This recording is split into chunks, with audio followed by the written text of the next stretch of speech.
শিক্ষাই জাতির মেরুদণ্ড, আর যে কোনো জাতি গঠনে শিক্ষার কোনো বিকল্প নেই।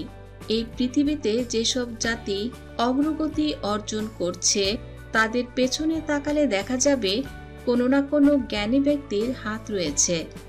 একটি দেশ চালনার মূল শক্তি হলো সরকার, আর একটি দেশের এসব গুরু দায়িত্ব যারা পালন করছে তারাই হলো এমপি, মন্ত্রী। তো বন্ধুরা, বাংলাদেশের কয়েকজন সরকার প্রধান, এমপি, মন্ত্রী ও রাজনৈতিক নেতাদের শিক্ষাগত যোগ্যতা নিয়ে আজকের ভিডিওতে আলোচনা করা হবে। আর শিক্ষাগত যোগ্যতায় কে সবচেয়ে বেশি এগিয়ে, আশা করছি ভিডিওটিতে লাইক দিয়ে না টেনে সম্পূর্ণ ভিডিওটি দেখবেন। তো চলুন শুরু করা যাক। প্রথমেই আসছে তারেক রহমান। তারেক রহমান হচ্ছে একজন বাংলাদেশি রাজনীতিবিদ, আর বর্তমানে তিনি বাংলাদেশ জাতীয়তাবাদী দলের ভারপ্রাপ্ত চেয়ারম্যান। তিনি সাধারণত তারেক জিয়া নামে পরিচিত, যার শেষ অংশটি এসেছে তার পিতা বাংলাদেশের সাবেক রাষ্ট্রপতি জিয়াউর রহমানের নাম থেকে। তারেক রহমানের জন্ম 1965 সালের 20 নভেম্বর। তার পিতা জিয়াউর রহমান ছিলেন বাংলাদেশের স্বাধীনতা যুদ্ধের অন্যতম সংগঠক ও সাবেক রাষ্ট্রপতি, এবং মাতা বেগম খালেদা জিয়া বাংলাদেশের 3 বার নির্বাচিত প্রধানমন্ত্রী। Tarique Rahman Dhaka residential model college হতে মাধ্যমিক পরীক্ষায় উত্তীর্ণ হন। এরপর তিনি সেন্ট জোসেফ কলেজ এবং ঢাকা রেসিডেন্সিয়াল কলেজে পড়াশোনা করেন। 1984 সালে তিনি ঢাকা বিশ্ববিদ্যালয়ে প্রথমে আইন বিভাগে ও পরে লোক প্রশাসন বিভাগে ভর্তি হয়েছিলেন, কিন্তু তিনি স্নাতক শ্রেণীর পড়াশোনা শেষ করতে পারেননি। আর পরবর্তীতে তিনি পেশা হিসেবে ব্যবসাকে বেছে নিয়ে বস্ত্রশিল্প ও নৌ-যোগাযোগ খাতে বিনিয়োগ করেন। বর্তমানে তারেক রহমান লন্ডনের একটি বিশ্ববিদ্যালয়ে আইন শাস্ত্র নিয়ে পড়াশোনা করছেন। এবার আসা যাক সজীব ওয়াজেদ জয়। সজীব ওয়াজেদ জয় 1971 সালের 27 জুলাই বাংলাদেশের স্বাধীনতা যুদ্ধ চলাকালে জন্মগ্রহণ করেন। তার বাবা এম এ ওয়াজেদ মিয়া একজন খ্যাতনামা পরমাণু বিজ্ঞানী এবং মা শেখ হাসিনা বাংলাদেশের সাবেক প্রধানমন্ত্রী, আর তার নানা শেখ মুজিবুর রহমান। 1975 সালে তার নানা শেখ মুজিবুর রহমান হত্যা হওয়ার পর তার মায়ের সাথে জার্মানি এবং লন্ডন হয়ে ভারতে রাজনৈতিক আশ্রয় নেন, ফলে তার শৈশব এবং কৈশোর কেটেছে ভারতে।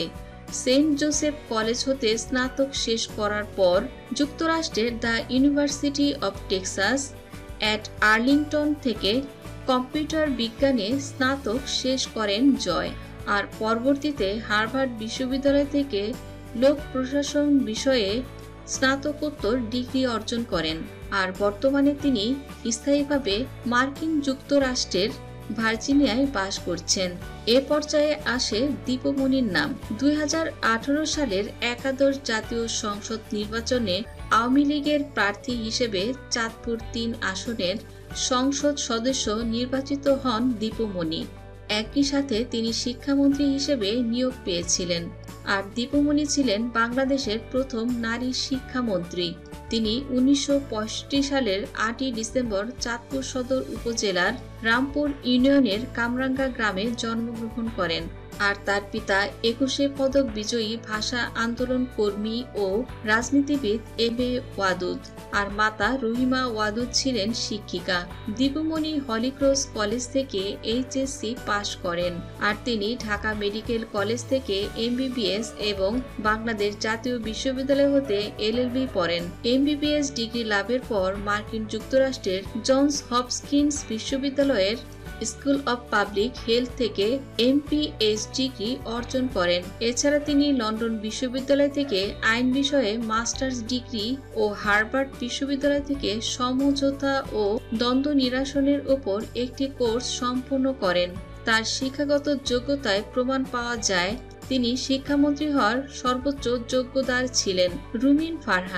রুমিন ফারহানা হলেন বাংলাদেশের একজন রাজনীতিবিদ ও আইনজীবী। তিনি সংরক্ষিত নারী আসন থেকে নির্বাচিত জাতীয় সংসদের একাদশ সদস্য ছিলেন। তিনি 2019 সালের 28শে মে জাতীয় সংসদের 50টি সংরক্ষিত নারী আসনের মধ্যে 50 নং আসনে নির্বাচিত হয়েছিলেন। আর তিনি 2022 সালের 11 ডিসেম্বর তার পদ থেকে পদত্যাগ করেন।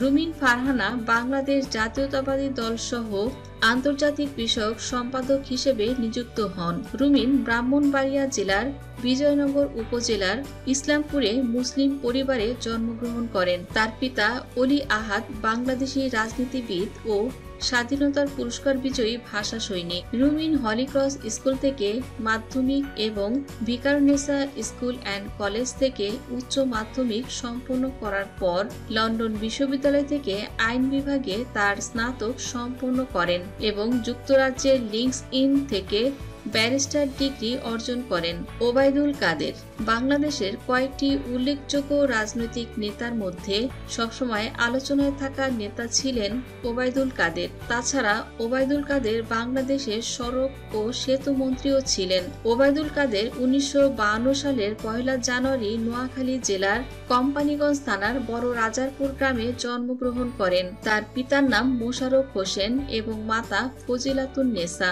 মোশাররফ প্রথমে সরকারি চাকরি করলেও পরবর্তীতে শিক্ষকতা পেশায় যোগদান করেন। আর তিনি কলকাতায় ইসলামিয়া কলেজে বঙ্গবন্ধু শেখ মুজিবুর রহমানের সহপাঠী ছিলেন।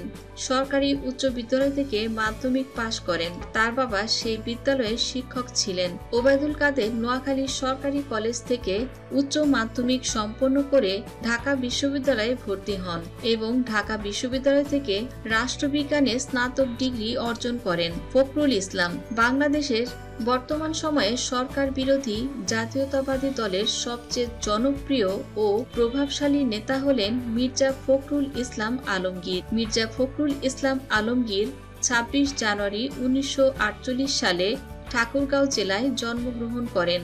তার পিতার নাম মির্জা রুহুল আমিন ও মাতা মির্জা ফাতেমা আমিন। শিক্ষা জীবনে মির্জা ফখরুল ঢাকা কলেজ থেকে উচ্চ মাধ্যমিক পাশ করেন এবং ঢাকা বিশ্ববিদ্যালয় থেকে অর্থনীতিতে স্নাতক ও স্নাতকোত্তর ডিগ্রি অর্জন করেন। 1972 সালে বিসিএস পরীক্ষায় উত্তীর্ণ হয়ে শিক্ষা ক্যাডারে ঢাকা কলেজে অর্থনীতি বিভাগে শিক্ষকতা পেশায় যোগদান করেন আর পরবর্তীতে বেশ কয়েকটি সরকারি কলেজে অধ্যাপনা করেন। অন্যান্য সরকারি দায়িত্বের মধ্যে মির্জা ফখরুল বাংলাদেশ সরকারের পরিদর্শন ও আয় ব্যয় পরীক্ষণ অধিদপ্তরের একজন নিরীক্ষক হিসেবে কাজ করেন। 1979 সালে জিয়াউর রহমানের শাসনামলে তৎকালীন উপপ্রধানমন্ত্রী এস এ বারীর ব্যক্তিগত সচিব হিসেবে দায়িত্ব পান। 2009 সালের ডিসেম্বরে বিএনপির 5ম জাতীয় সম্মেলনে মির্জা ফখরুল বিএনপির জ্যেষ্ঠ যুগ্ম মহাসচিব পদে নির্বাচিত হন আর এই পদটিতে এর আগে তারেক রহমান বহাল ছিল। তারেক রহমান এই সম্মেলনে দলের ভাইস চেয়ারম্যানের পদ লাভ করেন। একই সময়ে আওয়ামী লীগ সরকার গঠন করলে এবং মির্জা ফখরুল বিরোধী দলীয় মুখপাত্র হিসেবে গণমাধ্যমে পরিচিতি পান। মির্জা ফখরুল ইসলাম আলমগীর তার বলিষ্ঠ কথাবার্তার মাধ্যমে বাংলাদেশের মানুষের কাছে খুবই জনপ্রিয় হয়ে উঠেছে। খালেদা জিয়ার শিক্ষাগত যোগ্যতা নিয়ে অনেক সময় অনেক কথা শোনা যায়। কেউ বলে খালেদা জিয়া এসএসসি পরীক্ষা দিয়েছিলেন কিন্তু পাশ করেননি, আবার অনেকেই বলেন 8ম শ্রেণী পাস। বাংলাদেশের 3বারের সাবেক এই প্রধানমন্ত্রী তার যে কোনো কাজে শিক্ষাগত যোগ্যতার স্থানে স্বশিক্ষিত লিখেন আর যে কারণে তার শিক্ষাগত যোগ্যতা নিয়ে অনেকেই প্রশ্ন তুলেন বা তাদের জানার কৌতূহল জন্মে। তো চলুন আজ জানা যাক তার শিক্ষাগত যোগ্যতা আসলে কতটুকু। খালেদা জিয়ার বয়স যখন 5 বছর তখন তিনি দিনাজপুরের একটি মিশন স্কুলে ভর্তি হয়েছিলেন আর যখন তিনি মাধ্যমিকের গণ্ডি পেরিয়েছিলেন তখন তিনি দিনাজপুর সরকারি বালিকা উচ্চ বিদ্যালয়ে ভর্তি হন। এবং সেখান থেকে তিনি 1960 সালে ম্যাট্রিকুলেশন শেষ করেন। আর সেই বছরেই জিয়াউর রহমান বেগম খালেদা জিয়াকে বিয়ে করেন। আর যখন তিনি জিয়াউর রহমানের সাথে বিবাহ বন্ধনে আবদ্ধ হন তখন তার নামের সাথে জিয়া যুক্ত হয় এবং বর্তমানে আমরা তাকে বেগম খালেদা জিয়ার নামেই চিনি। এরপর তিনি তার স্বামীর সাথে পশ্চিম পাকিস্তানে বসবাসের পূর্বে 1965 সাল পর্যন্ত দিনাজপুরের সুরেন্দ্রনাথ কলেজে পড়াশোনা করেন। বিভিন্ন মিডিয়াতে তার শিক্ষাগত যোগ্যতা সম্পর্কে এবং তার পুরনো বিভিন্ন নথিপত্রে দেখা যায় যে খালেদা জিয়ার শিক্ষাগত যোগ্যতা শুধুমাত্র 8ম শ্রেণী পাস। আর এরপরে যদি কেউ খালেদা জিয়াকে তার শিক্ষাগত যোগ্যতার সম্পর্কে জানতে চাইতো তখন তিনি স্বশিক্ষিত বলে পরিচয় দিতেন। আর এই স্বশিক্ষিত কথাটির অর্থ তিনি বুঝিয়েছিলেন যে নিজে থেকে জ্ঞান অর্জন করা। শেখ হাসিনা বাংলাদেশের সাবেক প্রধানমন্ত্রী। তিনি বাংলাদেশের একাদশ জাতীয় সংসদের সরকারদলীয় প্রধান এবং বাংলাদেশ আওয়ামী লীগের সভানেত্রী ছিলেন। তিনি বাংলাদেশের ইতিহাসে সবচেয়ে দীর্ঘ সময় ধরে দায়িত্ব পালন করেছিলেন। শেখ হাসিনা বাংলাদেশের প্রথম রাষ্ট্রপতি শেখ মুজিবুর রহমানের কন্যা। তার রাজনৈতিক কর্মজীবন প্রায় 4 দশকেরও বেশি সময়ব্যাপী বিস্তৃত।